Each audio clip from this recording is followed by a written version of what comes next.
ରହୁରି ରାଟି ପୁଅ ଅନନ୍ତା ମୋ ବାଡ଼ିରେ ବସି ଆମ୍ବ ତୋଳୁଛୁ।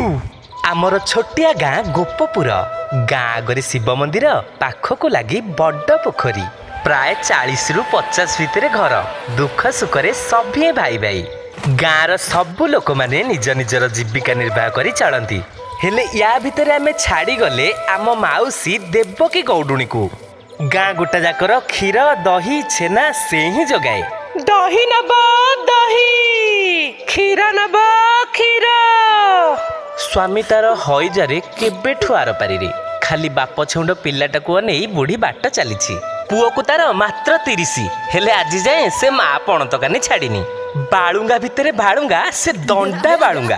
ନାଟି ତାର ଅନନ୍ତାରେ। ଏ ଅନନ୍ତା।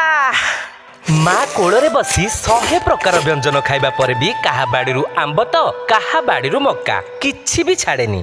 ଗାଁ ଯାକର କଳିନିମାସା ପୁଅଠାରୁ ଆରମ୍ଭ ହୋଇ ମା ପାଖରେ ଶେଷ। ହଠାତ୍ ଗୋଟେ ଦିନ ଦେବକୀ ଗୌଡୁଣୀ ଅବଦାନଙ୍କ ପାଖକୁ ଗଲା। କିଛି କ୍ଷୀର ଦହି ଅବଦାନକୁ ଦେଇ ପୁଅକୁ ପାଠ ପଢ଼େଇବାକୁ କହିଲା। ମା ଉଦଣ୍ଡି, ପୁଅ ଅଷ୍ଟ ବାଳୁଙ୍ଗା। ଅବଦାନକୁ ତ ମାଡ଼କୁ ଭାରି ଭୟ। ମନା ନକରି ଅନନ୍ତାକୁ ପାଠ ପଢ଼ିବାକୁ ରାଜି ହୋଇଗଲେ। ଅନନ୍ତା ସ୍କୁଲ ଗଲା। ସେଠି କାହାକୁ ବାଡ଼େଇଲା ତ କାହା ଖଡ଼ିସିଲଟ ଭାଙ୍ଗିଲା। ଗୋଟେ ଦିନ ତ ଏମିତି ହେଲା, ଅବଧାନଙ୍କ ଝାଡ଼ା ଗଡ଼ୁରେ ଅନନ୍ତା ବାଇଡଙ୍କ ଗୁଣ୍ଡ ମିଶେଇ ଦେଲା। ତାପରେ ଅବଧାନଙ୍କ ଆଗ ପଛ ଅନ୍ଧାର। ଦେହ ମୁଣ୍ଡ କୁଣ୍ଡେଇ କୁଣ୍ଡେଇ ଅବଧାନେ ବେହାଲ। ରାଣ୍ଡି ପୁଅ ଅନନ୍ତାର ଖାଲି ଖରାପ ଗୁଣ ନଥିଲା, ଭଲ ଗୁଣ ବି ଥିଲା। ଗାଁରେ ଯଦି କେହି ମରିଥିବେ ସେ ଯାଇ ଆଗୁଆ ସେଠି ଥିବ। କାହାକୁ କାନ୍ଧରେ ପକେଇ ବୈଦ ପାଖକୁ ନବ ତ କାହାକୁ ଡଙ୍ଗାରେ ନେଇ ନଈ ପାରି କରିବ। ହେଲେ ହଠାତ୍ ଦିନେ ଅଦିନ ଝଡ଼ ବର୍ଷା ଗାଁକୁ ଘନେଇ ଆସିଲା।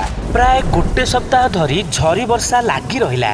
ହଠାତ୍ ଖବର ଆସିଲା, ରାମପୁର ବନ୍ଧ ଭାଙ୍ଗି ଗାଁରେ ପାଣି ପଶିଗଲାଣି। ଗାଁରେ ଛୁଆଠୁ ବୁଢ଼ା କୋଡ଼ି କୋଦାଳ ଧରି ଧାଇଁଲେ ବନ୍ଧ ଆଡ଼କୁ। ବନ୍ଧ ଫାଟି ଆଁ କରିଛି।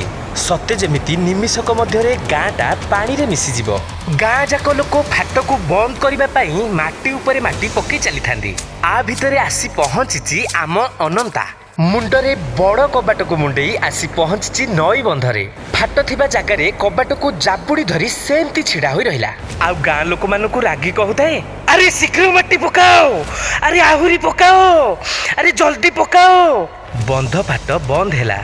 ଗାଁକୁ ପାଣି ଦାଉରୁ ଲୋକମାନେ ରକ୍ଷା କଲେ। ହେଲେ ସବୁଦିନ ପାଇଁ ମାଟି ଭିତରେ ଛାଡ଼ି ଆସିଲେ ଆମ ଅନନ୍ତାକୁ। ଆଜି ରାଣ୍ଡି ଦେବକୀ ଗୌଡୁଣୀ ନିସ୍ତେଜ।